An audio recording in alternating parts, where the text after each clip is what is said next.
হ্যাঁ, আমরা আজকে সবাই জিতেছি। আজকে আমরা না কোনো লড়াই, না কোনো কিছু। যদি কেউ কিছু বলে, একটা কথাই আমরা বলবো যে হ্যাঁ, আমরা জিতেছি। আমরা কিসের জন্য জিতেছি? আমরা সবাই একটা জিনিস গর্বিত, আমরা বাঙালি, আমরা হিন্দু। এই কথাটা সবসময় আমরা মনে রাখবো। আমরা জিতেছি আজকে, তো তার জন্য আমরা গুরুজনদের কখনোই কোনো অপমান করব না।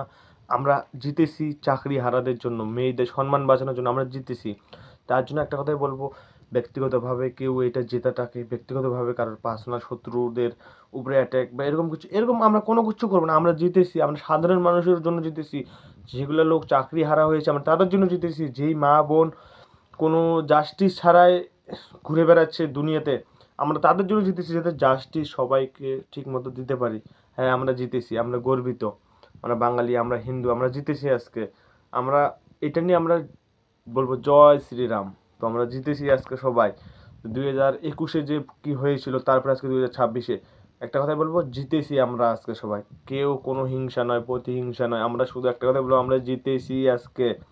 আনন্দ করব, উৎসাহ করব, কিন্তু কাউকে অপমান করে নয়, কাউকে ছোট করে নয়। আমরা জিতেছি জাস্টিস দেওয়ার জন্য, চাকরি হারাদের জন্য।